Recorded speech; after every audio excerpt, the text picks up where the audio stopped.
Hello, my name is Simon Pimenta and I'd like to invite you to join me in the 7-day Pat on the Back challenge, where for each day, for 7 days, you find at least one thing to acknowledge that you can give yourself a pat on the back. When I work with clients, I encourage them to think of at least 3 things each day they can give themselves a pat on the back for. But some people find that quite difficult, so if that's the case, start with 1.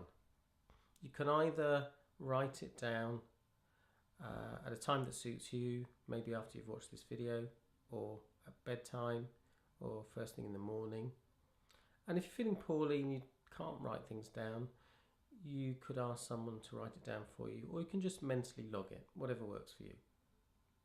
So why do it?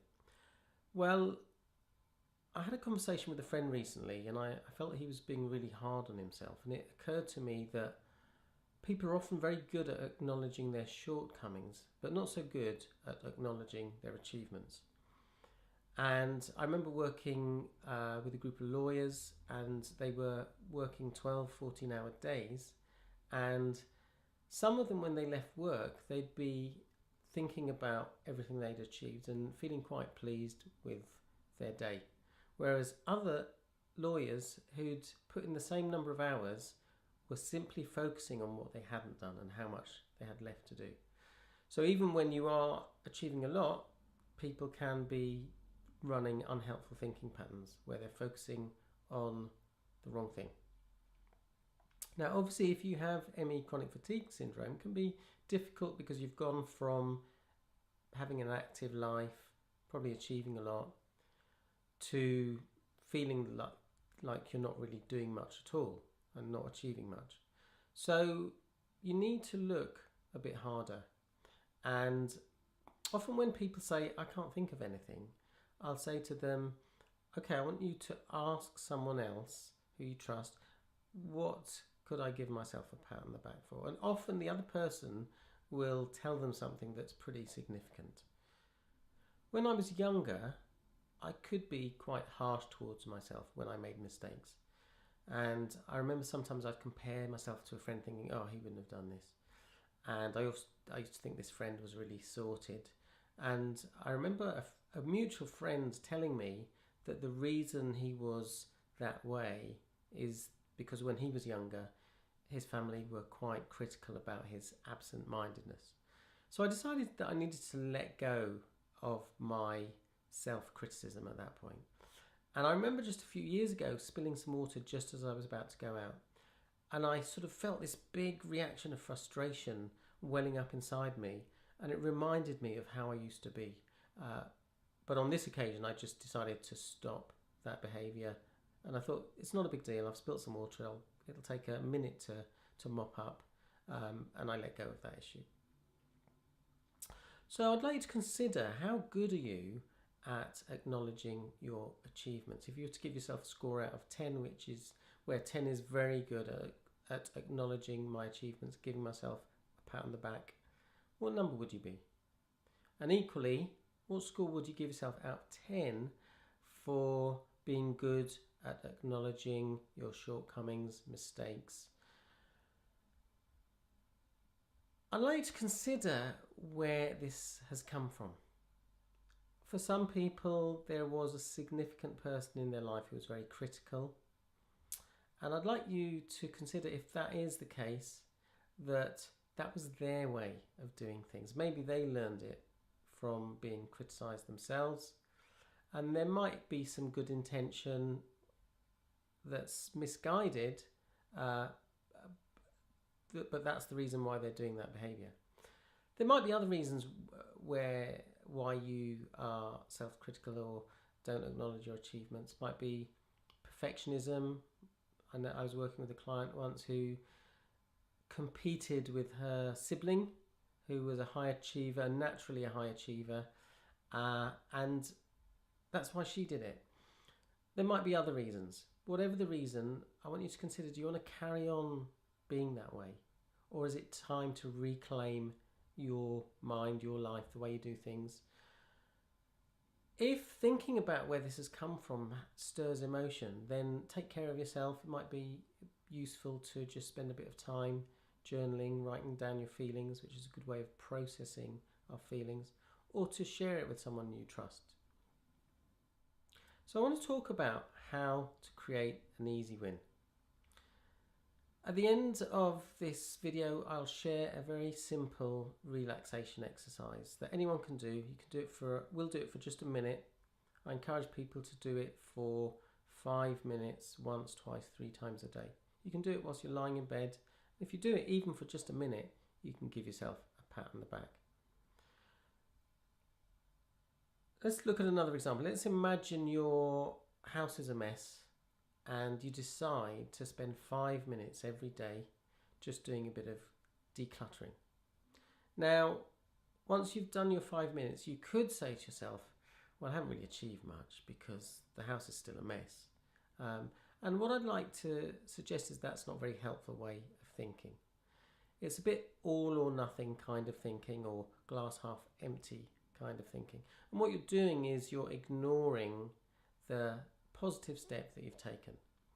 And even if you've decluttered for 5 minutes, that is an achievement. And if you do that for 3 months, 6 months, your house will start to look very different. I remember actually doing that because I used to be very bad at just clearing stuff out. I just shoved paperwork in a box. And when I moved house, I had a huge box full of paperwork. And I decided just every day, 5 minutes. Sometimes I forgot or didn't have time, so I would just carry on the next day. I wouldn't do 10 minutes unless I felt like it. Sometimes I did spend half an hour. I put some nice music on, and sure enough, after a few weeks, few months, the house started to look much tidier. So I'd like you to consider that each step you take, no matter how small, is a positive step in the right direction. So I want to share this very simple relaxation exercise. I'll explain it first, and it's very good for switching your mind off, especially if you're awake at night thinking about stuff. And I'd invite you to, as I mentioned, to do it for a minute, 5 minutes, once, twice, 3 times a day. We'll do it for a minute. I want you to first score your level of calm from a scale of 0 to 10, with 10 being very calm. And what I'm going to get you to do in a minute is you're going to focus on one of your hands. You're going to put your hands on your lap, palm down, and focus on one of your hands.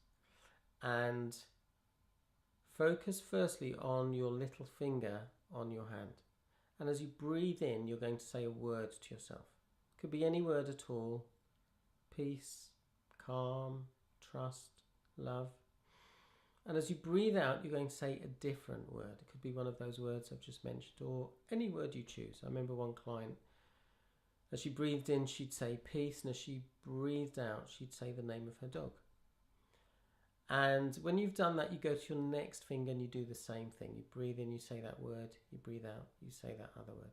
Then you go to your next finger, do the same thing, the next finger, and then the thumb. When you get to thumb, you just go back to the little finger.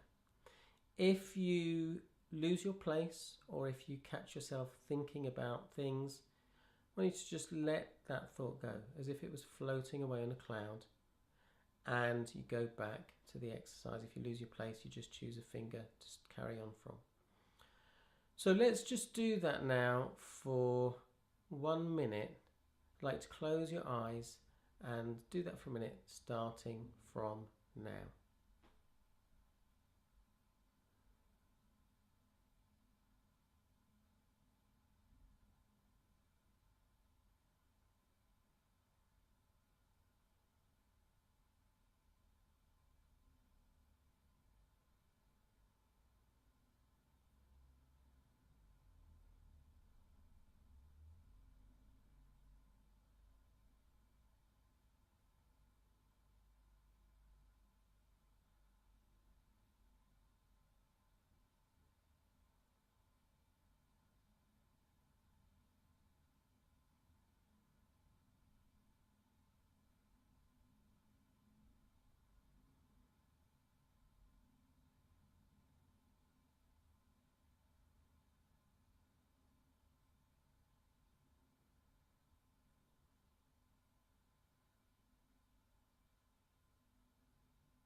Okay, so that's 1 minute. When you're ready, you can open your eyes. And I'd like you to again score your calm from a scale of 0 to 10, with 10 being very calm. What number are you? And how did you find doing that exercise? Some people find it easy and they do find it calming and relaxing, and often surprised by how calm and relaxed they feel, having just done it for 1 minute. If you found it more challenging, that's okay. It means it's just something that you can practice doing. So, as I mentioned earlier, I encourage people to do that or any other relaxation technique that you know, for at least 5 minutes every day, once, twice, 3 times a day. So back to the 7-day pat on the back challenge. Your challenge, if you choose to accept it, is to acknowledge at least one thing.